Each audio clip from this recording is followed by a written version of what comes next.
Bismillahirrahmanirrahim. Assalamualaikum warahmatullahi wabarakatuh. Saya atas nama Muhammad Kafijaya dari kelas C14, mata kuliah Kriminologi dan Viktimologi. Saya akan menjawab pertanyaan-pertanyaan yang Bapak telah berikan pada video yang Bapak upload di YouTube. Dalam pertanyaan tersebut ada 4 poin. Poin yang pertama itu adalah apa yang kalian pahami tentang kenakalan remaja? Yang saya pahami tentang kenakalan remaja adalah sebuah perilaku atau kasus yang dalam unsurnya tersebut unsur negatif yang merugikan diri sendiri dan orang lain. Dalam kenakalan remaja ada 3 jenis. Yang pertama adalah kenakalan. Kenakalan itu adalah kejahatan yang dilakukan oleh anak di bawah umur dan sudah melanggar hukum, dapat diselesaikan dengan peradilan anak. Jenis yang kedua adalah tindakan kriminal. Tindakan kriminal harus diselesaikan secara hukum atau diselesaikan di pengadilan sesuai aturan yang berlaku. Yang ketiga adalah kenakalan biasa. Kenakalan biasa itu contoh kecilnya adalah bolos sekolah. Nah, masuk poin yang kedua, pembagian tingkatan kenakalan remaja. Tingkatan yang pertama adalah kenakalan biasa. Kenakalan biasa itu contohnya adalah keluyuran, berkelahi, bolos sekolah, keluar dari rumah tanpa pamit ke orang tua. Nah, tingkatan yang kedua adalah kejahatan yang melanggar seperti melanggar lalu lintas, mengambil duit orang tua tanpa izin. Nah, tingkatan ketiga adalah boleh dikata sudah tingkatan yang ketiga itu sudah keterlewatan sekali.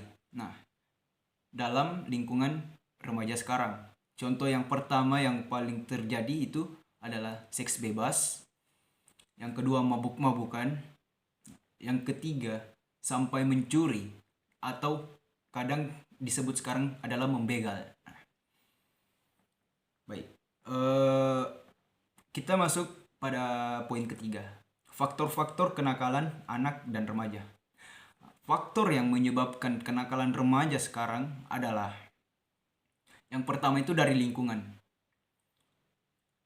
Yang saya maksud dari lingkungan adalah tempat bergaul anak-anak remaja itu sangat mempengaruhi sikap dan perilaku anak tersebut. Jika kita berada di lingkungan yang baik, pasti kita sudah otomatis menjadi orang baik. Tapi kalau kita berada di lingkungan yang tidak jelas atau boleh dikata lingkungan yang kriminal, nah pasti lambat laun pasti kita akan terjerumus dalam dalam masalah tersebut. Nah, faktor yang kedua adalah boleh dikata juga adalah faktor kurangnya edukasi dari orang tua kepada anak. Nah, tapi sebenarnya faktor tersebut itu sebenarnya dari diri sendiri. Kita boleh bergaul sama siapa, tapi bergaul dengan sisi positif. Adapun hal negatif yang didapat, jadikan sebagai pembelajaran agar kita tidak termasuk dalam kategori anak-anak yang nakal. Poin keempat adalah faktor endogen dan faktor eksogen penyebab terjadinya kenakalan remaja. Seperti yang dijelaskan pada poin ketiga, faktor endogen itu adalah dari diri sendiri. Contoh kecil, saya ambil kasus dari seks bebas. Faktor endogen dari seks bebas adalah yang pertama itu dari diri sendiri. Kita itu tidak boleh selalu sendiri.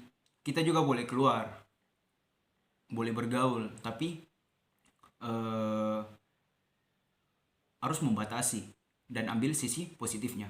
Nah, faktor eksogen adalah faktor dari lingkungan tersebut. Yang dijelaskan pada faktor eksogen adalah yang pertama itu lingkungan kita. Yang menyebabkan seks bebas itu terkadang dari lingkungan.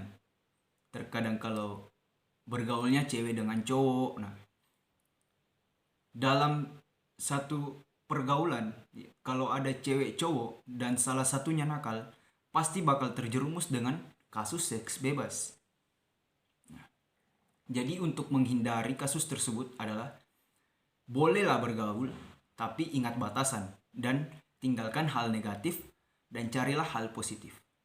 Mungkin itu yang saya bisa jelaskan pada soal yang Bapak berikan.